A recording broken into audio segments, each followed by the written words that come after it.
Welcome back here on Live Now from Fox. The time 9:20 on the East Coast and 6:20 on the West Coast. Want to get back into the headlines here. And Hamas's Gaza leader, Yahya Sinwar, has described the deaths of Gaza civilians as a, quote, necessary sacrifice to free Palestine.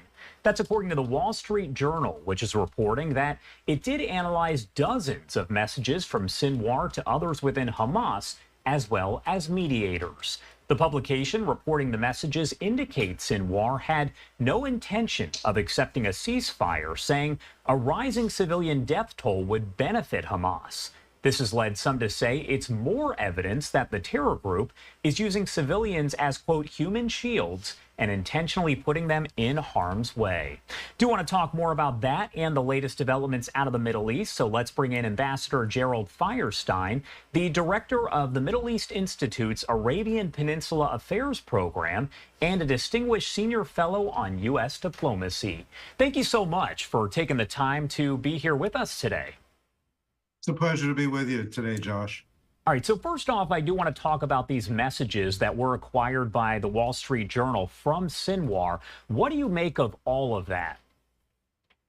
Well, of course, without being able to say what, with certainty that those are real messages, but certainly it's not a surprise that in a sense, part of Hamas's strategy was to provoke Israel into an overreaction to October 7th, and that in that sense, it is playing out the way they anticipated. And Hamas reportedly submitted a response to the ceasefire hostage release deal that was announced by Biden. Now, just based on your experience and what you've seen, what would need to happen for a deal to be reached between the two sides at this point? Is it even possible? Well, I certainly think it's possible. The issue, of course, is that the devil is in the details. And what the president laid out the other day was a broad framework for a resolution not only of the immediate conflict, but also steps related to the rehabilitation, reconstruction in Gaza, and also addressing some of the root Israel-Palestine issues. But in order for that framework to become a real agreement, it would require an understanding of the two sides. When the president says the hostages will be released, how, who, when, what would be the staging. Same thing with the Palestinian prisoners that are to be exchanged. Same with the details on enhanced humanitarian relief. So all of these things that actually would make it a real agreement have to be negotiated between the two sides.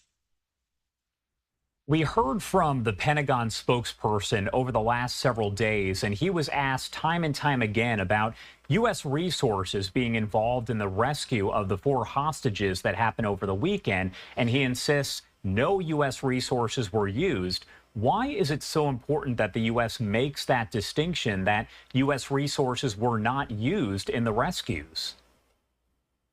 Well, I think that the administration would be looking at the impact not only in Israel, but of course throughout the region. And I think that outside of Israel, the headline was not the release or the rescue of the hostages. It was the death of 250 Palestinian civilians.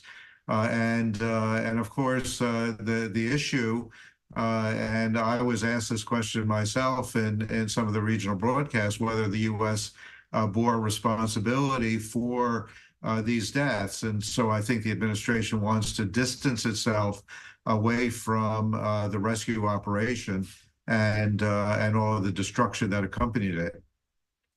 One thing that was interesting is the Pentagon did say U.S. drones are flying overhead in Gaza, but obviously it's top secret. They didn't reveal any specifics. Any idea what those drones would actually be doing flying over Gaza? Well, I think that certainly the U.S. would want to see how this whole situation was playing out. So the question wouldn't be, I think it's perfectly understandable that Central Command would want to watch what was happening. The question would be whether the feed was being shared with the Israelis, and that seems to be where the administration is denying any engagement.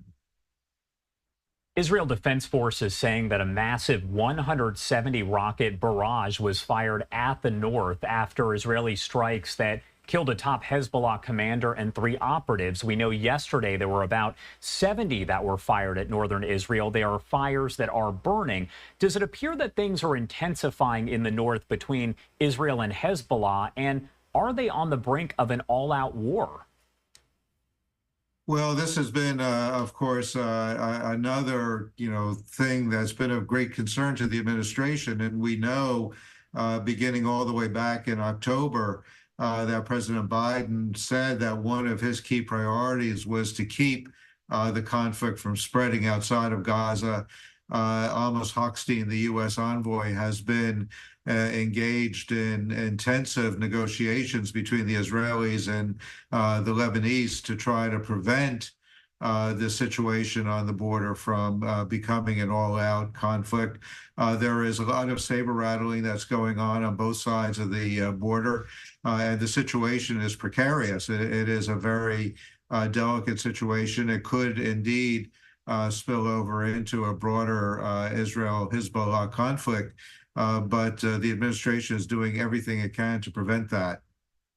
And my last question for you, what should we be watching out of the north right now? Again, a lot of the focus has been on Gaza and the situation there, as today actually does mark day 250 of the war in Gaza. But what should we be watching in the north? Well, again, I think that we're seeing a lot of fairly aggressive rhetoric coming out of the two sides about their readiness. So far, it has not appeared that either side wants to push it over the brink. And the Iranians also, for their own reasons, have also held Hezbollah back.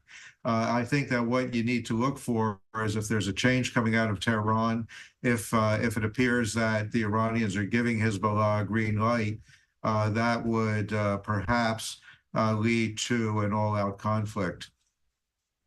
All right. Thank you so much for taking the time to be here with us, Ambassador. Is there anything else that you want to add before I let you go? Well, I think that we have a lot of momentum behind the agreement that President Biden raised. I think that it's important for everybody to support that and to push the two sides to respond positively and get down to business. All right. Thank you again for taking the time to be here with us today. We appreciate it. Take care. Thank you.